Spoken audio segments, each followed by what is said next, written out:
Neptune, also known as a frigid Neptune. There was a bar I went to used to make a frigid Neptune. They make them real strong too. If I was going to do a tour, I would start with Earth.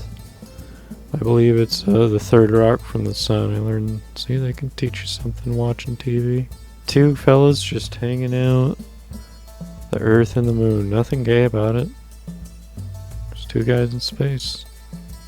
Circling the cosmos together. Remember this? Nostalgia vibes, huh? Remember Earth? Anyway, that's Earth. You can see it.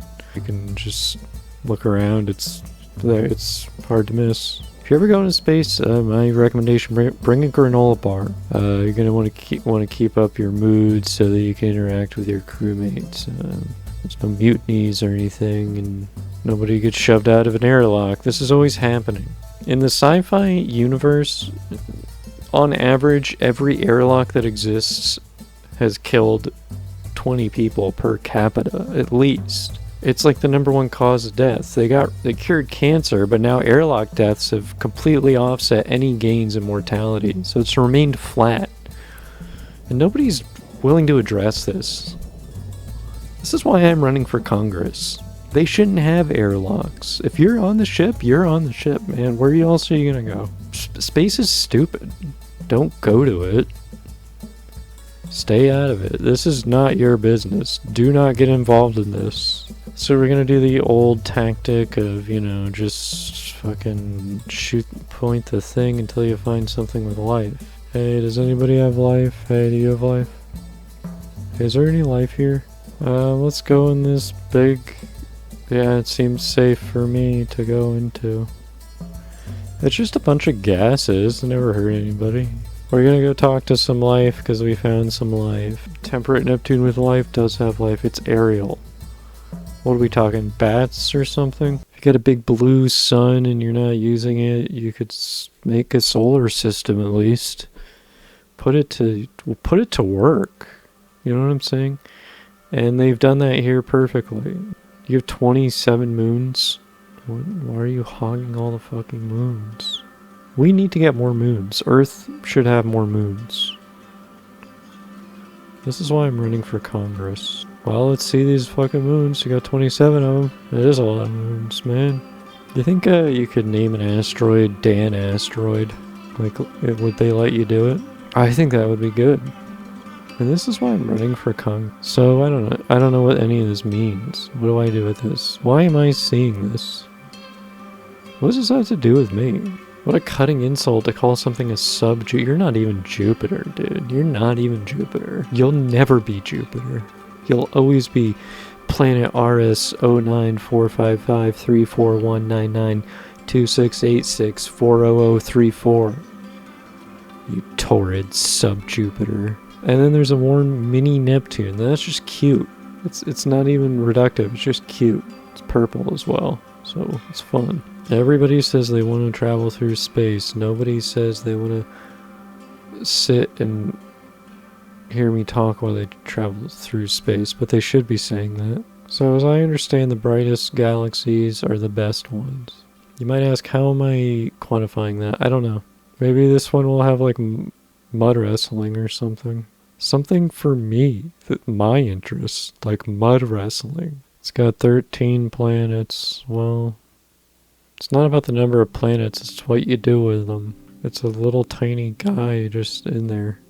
It's a little tiny guy in the mix. What does he do? If anybody knows me for my birthday, I really want to spend it on a torrid mega Neptune. I'm gonna find something that looks like a real planet, not some bullshit. I don't want to go to a torrid. I don't want to go anywhere torrid or super Neptune. The classifications are very solar system based. There's other solar systems out there that are equally valid. They don't have to compare to us. Like, we're the originals. Like, we did it right. We nailed it. We got the best solar system by far. Cold Jupiter. You like the first Jupiter? Well, how about if it's cold? This planet loosely based on a 90s CGI sci-fi desert. I don't understand what the problem is. This looks very habitable to me. You have everything you need. Mud and sand. So they just left all these fucking galaxies lying around, and it's my job to find one that looks interesting. How the hell am I supposed to do that? Like, whoever is responsible for this, clean up after yourself. Galaxy RG162480, whatever. I just got a good feeling about it. I think we're gonna find planets teeming with life. I mean, hopefully they have a bathroom. It's been a while. Genitals froze in the vacuum of space. Though I still survived. I was cursed by a space wizard to be immortal. It's not going good. That and the frozen dick combined. A lot of people are saying actually the Big Bang was just a gender reveal party that like went off the rails. This is what the actual gender ended up being, whatever the fuck this is. This guy's got 7 planets over here. I'm seeing one with life. I didn't think it would be that easy. Well, there you go. So I figured it out for all the astronomers. It's star RS 0162480. It's a red dwarf. Check it out. And then there's a planet orbiting it that I guess has life. I don't know. Like, it's probably gonna be like a fucking ant. Just one ant. It's not even an ant that like evolved on it. It's just an ant that ended up like a shipping error happened. And there's a habitable zone. There's a Goldilocks zone. But again, what if there's other kinds of life that could live in... What if it's a planet full of tardigrades? Wouldn't it be very interesting? They're definitely not that smart, so we wouldn't learn anything from them. They're stupid, but they're tough. They're like me. Yeah, I don't see anybody here. Yeah, there's nobody. I thought if there's somebody there, they'd be like waving to me or something. There's nobody. That's how you know. There's one satellite. It's not even a planet. It's basically a moon that has life. It does have organic multicellular. We're gonna meet some fucking bacteria, baby. Alright, so far not a whole lot going on here. I don't even see glaciers. Am I in the wrong place? There's nobody living. I think that's fake. There's nobody living here. I got a pretty good look. I didn't meet anybody. Give it another billion years, see what happens. I'll be back in a billion years. I'll remember where this is. This was in the... Yeah, it's over by that thing. So that's obvious. I'll just know it's over by that. And I can see it from here. So when I go... I'll just be able to...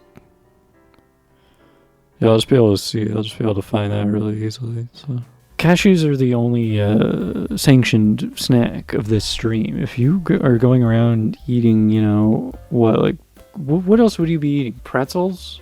Cashews are the ultimate snack. By the way, I know Mr. Peanut, and yeah, he's on the Epstein flight logs. So what?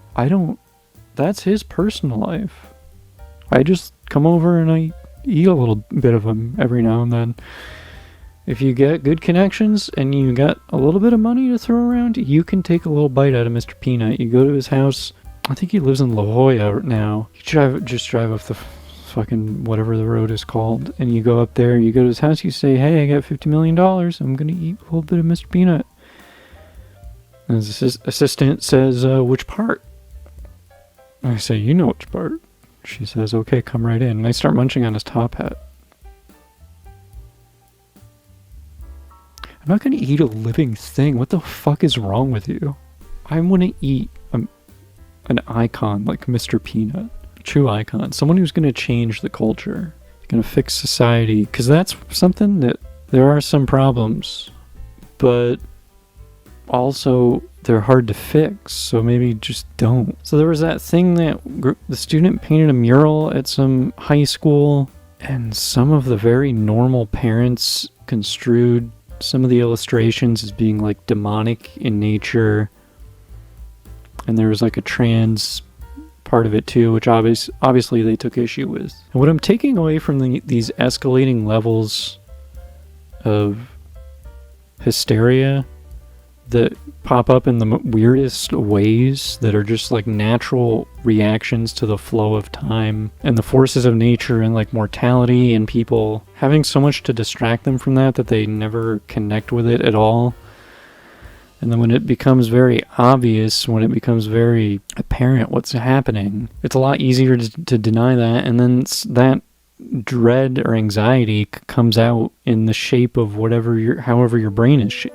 So it's totally arbitrary. It's just like, it could be anything. It could be like getting mad about like doors. It's just like not liking doors anymore and being anti-door. Like, we don't need doors. It takes too long to get to the next room. Make it simple. I mean, it's a pretty good point. But then you start believing that your kids are possessed by Satan. and they were gay, or I guess it's not bad that they're gay now, but now they're if they were, now they might be a boy or a girl, and they're gonna take a while to figure out if they are. And this is an issue to people because you can't really dig too deep into it because it doesn't really make a lot of actual sense. It's not really backed up by anything. It's just a feeling. It's just a reaction. But you don't solve anything by worrying about it. You don't solve anything by being an activist about it. You solve everything by going with that flow, letting time pass and letting things change. You're so involved in these things that change all the time. There's nothing to really grab onto. You're just falling the entire time, which is fine unless you don't think you're falling. The complexity of the delusion that we're not has just grown, but it hasn't actually obfuscated what's there. It's still there. But now it has all these layers of construction and things we use in our day-to-day lives, the kind of space we're in our day-to-day lives. It has to fight through that, and then it comes out looking weird, because the way we think and the way that the universe thinks is not the same. It might even be diametrically opposed in some ways. So you're never going to find answers by thinking about it. So what does that mean? Does it mean it's not really a problem, or does it mean it doesn't have a solution? I mean, those are the only two options. There's also a third option, which is that it is a problem and it needs a solution, but I'm pretty sure it's not a problem in this case. There's no use, like the trans thing, there's no point in resisting that. Because if it isn't natural, then where did it start? Did they think somebody just made up the idea and was like, I guess I'll just do this? Well, okay, so what made them do that? Something.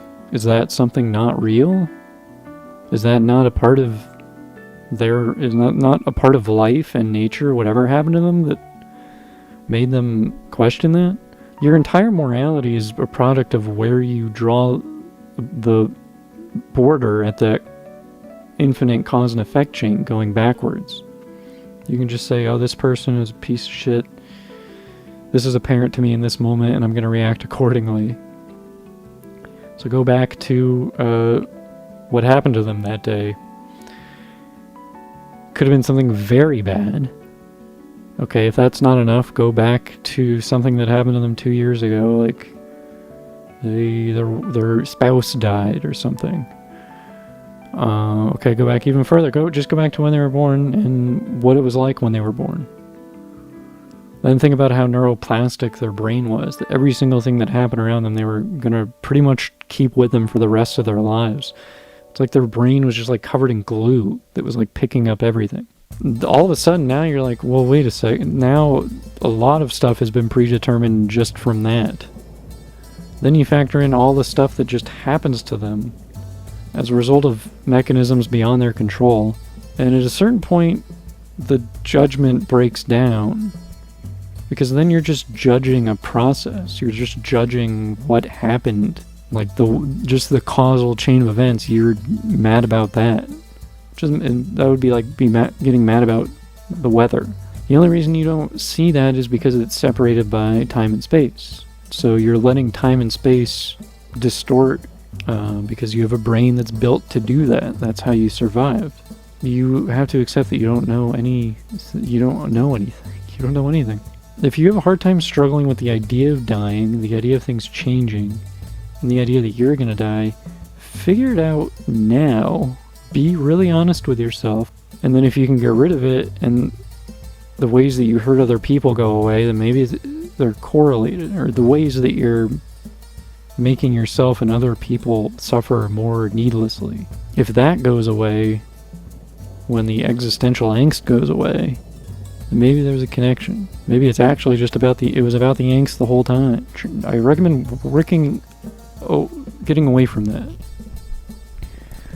I also recommend buying KFC's potato wedges on sale now. Enter promo code Societal Collapse for 15% off your potato wedges. So, another thing about that angst, why it's so interesting to me, is because of Children of Men. Because when I think of Children of Men and that predicament, obviously it's a terrible world to live in because of the strife and war and like starvation and all that. But the core problem, I don't really know if it's that big of a problem. which sounds insane to say. I sound like a supervillain. I guess there's the obvious analysis of that position, which is, well, yeah, you shouldn't care because you're going to be dead, so who cares if there's more? Who cares if there's other people? I mean, right now, you could be procreating with somebody, or many somebodies. I mean, biologically, you're programmed to do that, but you're not. Following that cause and effect, you could have all kinds of offspring and all kinds of people who repopulate the planet, but that's not happening.